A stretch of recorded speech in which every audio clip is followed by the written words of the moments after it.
যে নামাজ নাকি ভারতে পড়তে দেওয়া হবে না, যারা নামাজ পড়বে তারা পাকিস্তানে চলে যাবে।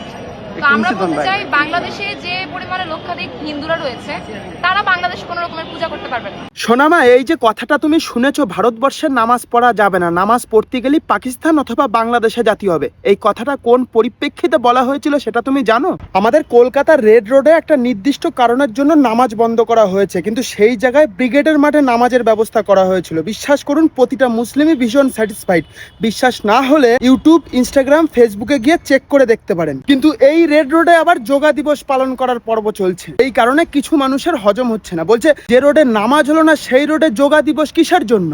যারা এই বেবদ প্রশ্নখানা করেছে তাদের উদ্দেশ্যেই বলা হয়েছে, তোদের ভারতবর্ষের নামাজ পড়তে হবে না, নামাজ পড়তে হলে বাংলাদেশ অথবা পাকিস্তানে চলে যা। আসলে নামাজ আর যোগা দিবস বিষয়টা তো এক না। নামাজ অবশ্যই একটা ধার্মিক পবিত্র জিনিস, আর যোগা দিবসটা হচ্ছে সবার জন্য, যোগাটা হচ্ছে প্রতিটা ধর্মের মানুষের জন্য। কিছু শ্রেণীর অসাধু মানুষ, কিছু শ্রেণীর বেবদ মানুষ বলছে যে রোডে নামাজ হয়নি সেই রোডে যোগা দিবসও পালন হতে দেব না। কিন্তু পৃথিবীর প্রতিটা জায়গায়, প্রতিটা দেশে, রাস্তাতে বা বড় বড় মাঠেই কিন্তু যোগা দিবস পালন করা হয়।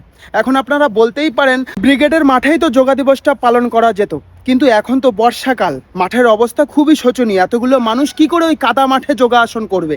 এই কারণেই রাস্তাতে করা। আমাদের দেশের রাস্তায় নামাজ পড়া বন্ধ হয়েছে, আমাদের দেশের রাস্তা আটকে পুজো করাটা বন্ধ হয়েছে। মুসলিম ভাইরা দিব্যি নামাজ পড়ছে মাদ্রাসায়, মসজিদে, বিশেষ বিশেষ ঈদের দিনগুলোয় ব্রিগেডের মতো বড় বড় মাঠে। এই আপনাদের মতো বাংলাদেশি মুসলমানগুলোই রটাচ্ছে যে আমাদের ভারতবর্ষে নাকি নামাজ বন্ধ হয়ে গেছে। কে বলেছে নামাজ বন্ধ হয়ে গেছে? প্রতিটা সময়, নির্দিষ্ট সময় কিন্তু আজান দিব্যি হচ্ছে। পুরো বিষয়টা নিউট্রিলাইজ না করে একটা দেশের দিকে আঙুল তোলা কিন্তু ঠিক না। কথাতেই আছে অল্প বিদ্যা ভয়ঙ্করী। আর মাগো, তোমার বয়স এখন অনেক কম, তুমি এখন পড়াশোনা করবে মন দিয়ে, সেই কাজটা করো। মাগো, তুমি এবং তোমাদের দেশের কিছু বেবদ লোকদের উদ্দেশ্যে একটা কথা বলে যেতে চাই। আপনাদের দেশের মতো আমাদের দেশ উচ্ছৃঙ্খল না, আমাদের দেশ যথেষ্ট পরিমাণে শৃঙ্খল একটা দেশ। আমাদের দেশের হিন্দুদের ফেস্টিভ্যাল এবং মুসলিমদের ফেস্টিভ্যাল কিন্তু অনেক শৃঙ্খলভাবে হয়। আপনাদের দেশের মতো আমাদের দেশটা কিন্তু উচ্ছৃঙ্খল নয়।